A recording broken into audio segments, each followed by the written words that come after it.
So you've been wanting to jump into Path of Exile.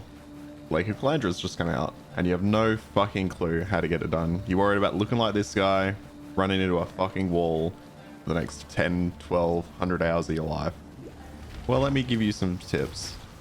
First of all, don't be the guy that's throwing the craps on the beach. If you are this guy, we will turn you around, get you to the point where you are fucking slaying those goddamn crabs. Now, for a bit of context, this is just a super early how to get started guide. I'm not going to go super deep into all the different systems. That's for another video or for someone else. This is more about how you get started, how you have some fun, and how you learn the game as you go. Because in this game, you don't want to sit here listening to someone telling you, you have to do X, Y, Z, A, B, C to get this done. No, you just want to jump in, you want to start having fun. This game is great because you can go with so many different builds. You know, I've got a totem build, I've got a minion build, I'm currently working on a barbarian build. They're all so much goddamn fun. Now, it's not fancy, but the best way to do it, find somewhere with a build. Find a website, pick a build.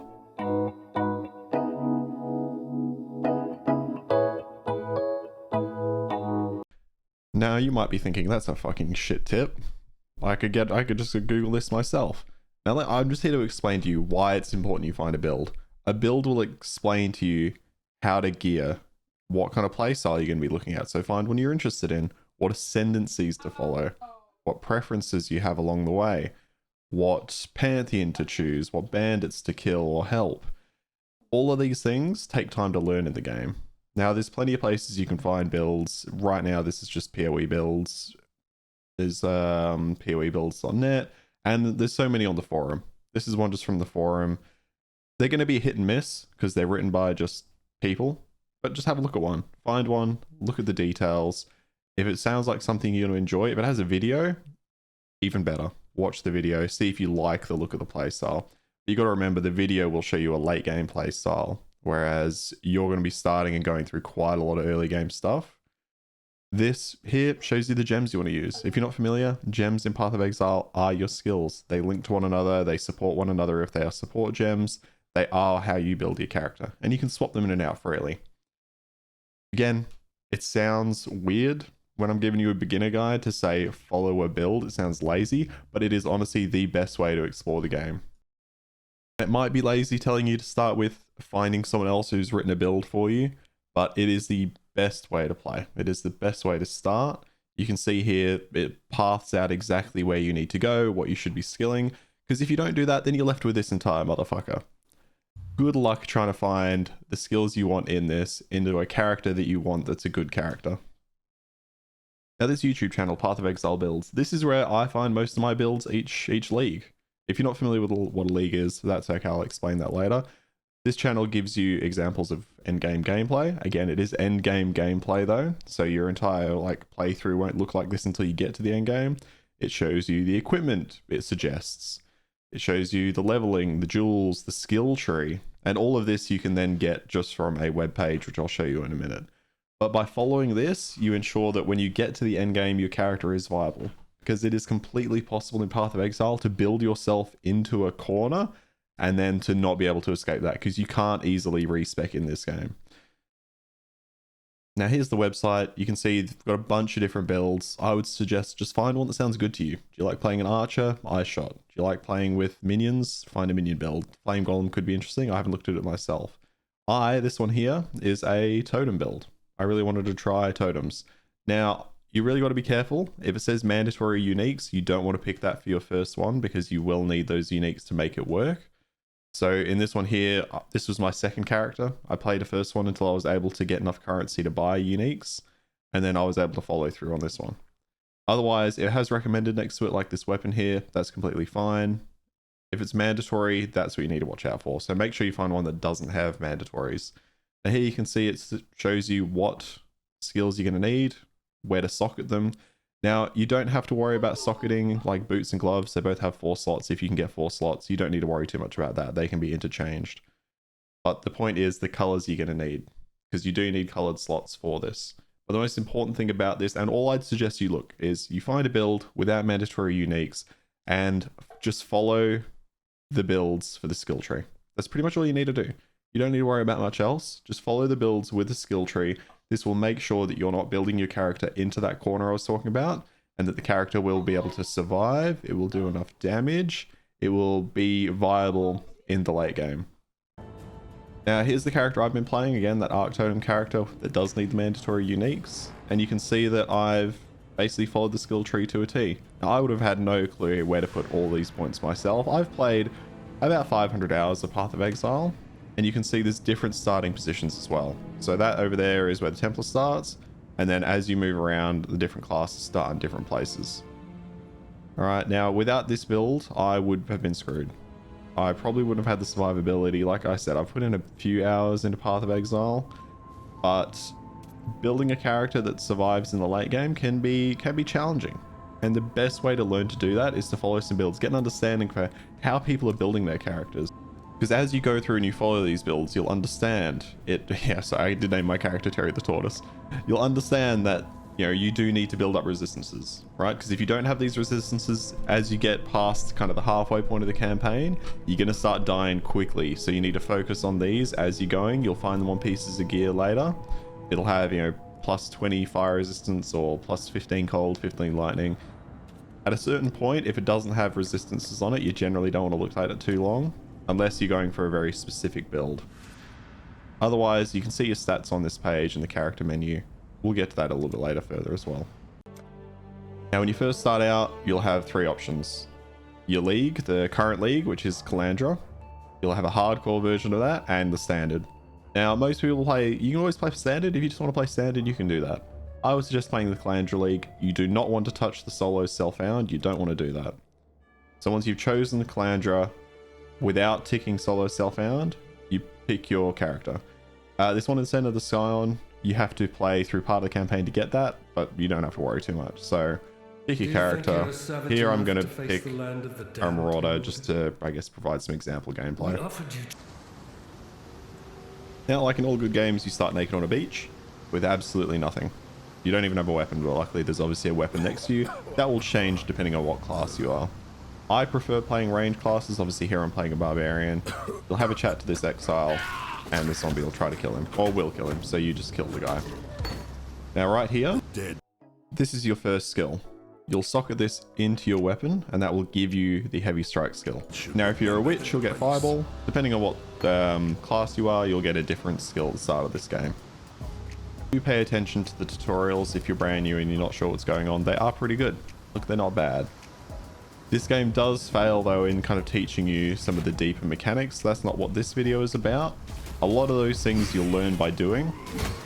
That's why I suggest following a build, because otherwise you're going to have to watch videos that are 10 times longer than this one to understand all of the various systems that are at play in this game. And there's just so many. There are just so many, which is what I love about Path of Exile, but also what makes it very hard for a beginner to start playing. Now, as you kill enemies, you'll see they drop items, right? When you kill the first named enemy in the area, he'll drop some items. Early on, you want to fill every slot you have. Fill it with a white, a yellow, and a blue. Obviously, white being just your basic items, blue being your magic, yellow being your rares. Fill your slots. Once your slots are filled, focus on just filling them with yellow items. Yellow items that obviously suit your character.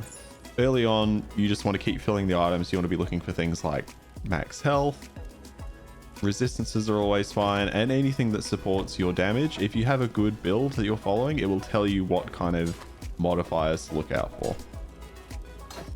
I've noticed in the last clip I was moving these little pink scrolls called Scrolls of Wisdom onto the items.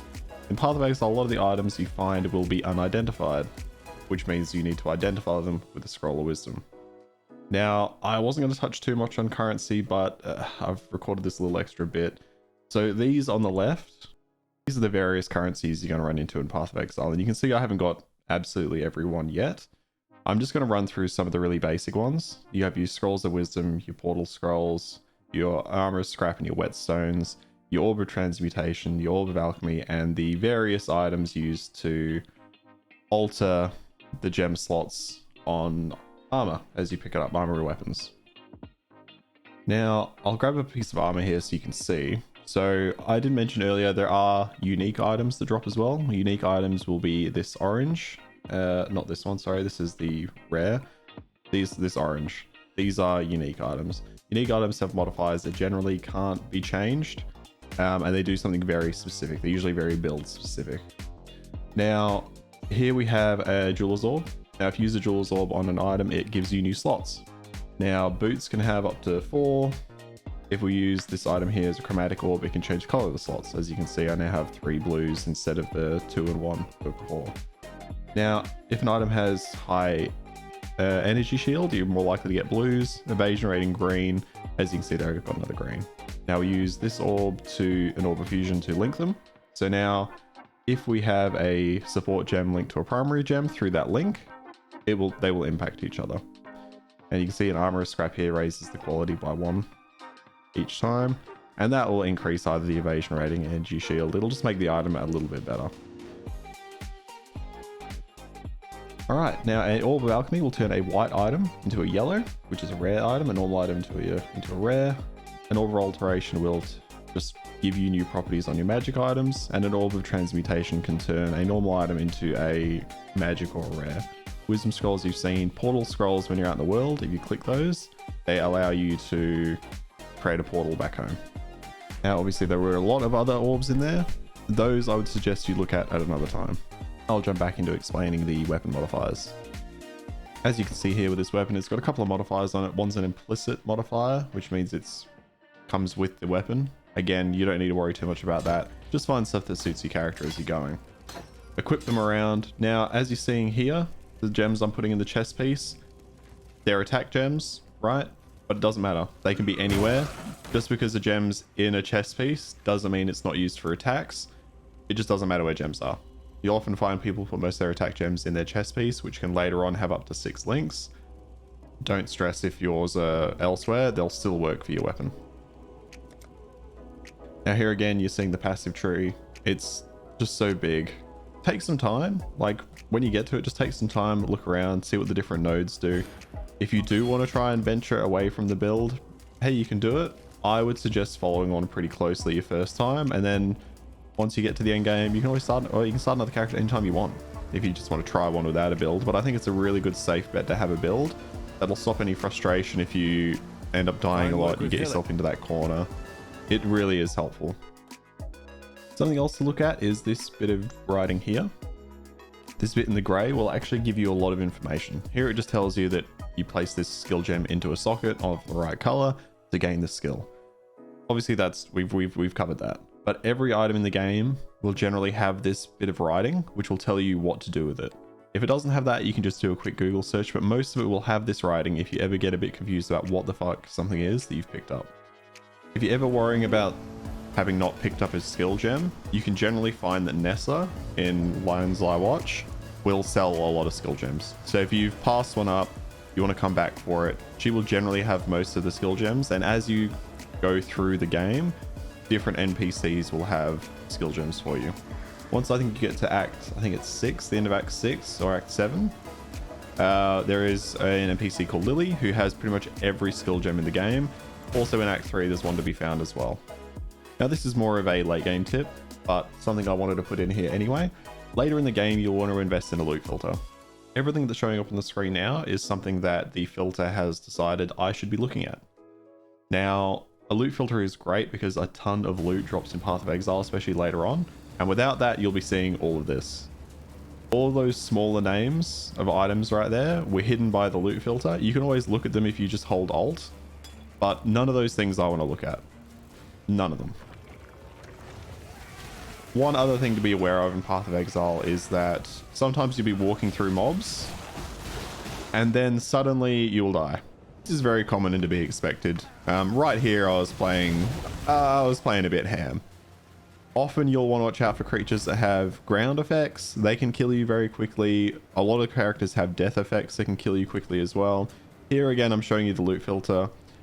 With the loot filter off, that item that should be highlighted because it's very valuable is just hidden amongst the mess, right? It's hard to tell, well, was that a good item? A loot filter will really highlight, yes, this is a good item. It'll even make a sound. I will put links to that loot filter in the in the description below. When you hit the end game, you'll unlock the Atlas, which is yet another skill tree to deal with. This one you don't need a build for, it's just what you enjoy playing. So if you enjoy Delve, you can pick all the Delve nodes and you'll get more opportunities to do that. I picked the Harbinger nodes here because I wanted more currency items. There is the Abyss interactions, there's the Syndicate interactions. Everything you'll learn about through the campaign, for the most part, will then be available here. And if you're not sure what it is, I'm sure there are plenty of videos online about it. And this also allows you to negate certain things as well. So you can choose to have less interactions of a specific type if you don't like them. This is perfect. It was just all about player preference. I'm sure there are people out there who have suggested builds if you're trying to do something particular. But what I like about this is it's all about tailoring the fun you have at the end game to what you're really enjoying. If you're really enjoying Abyss encounters, you can go straight into those. It's all about fun. I wouldn't stress too much on this. When you get there, explore it a bit, watch some more videos, and yeah, just enjoy yourself. And that concludes my really quick beginner's guide. Again, there's so much to this game. There's a lot of information out there. Community is really good if you're not sure about something. Really, again, just to recap, find a build, follow the skill path, look at the skill gems they use. If you can, look up gameplay for that build first to make sure it's something you think you're going to enjoy. But you can always start a new character, and that's the fun of Path of Exile, is they all play so different. They can be so varied. So just jump in, have fun, and see how you go. As always, thank you so much for watching. If you can like and subscribe, it really helps me out. Otherwise, leave me a comment below. Let me know what builds you're looking at, what builds you want to play. And I'll leave the ones I suggest or have been using in the description.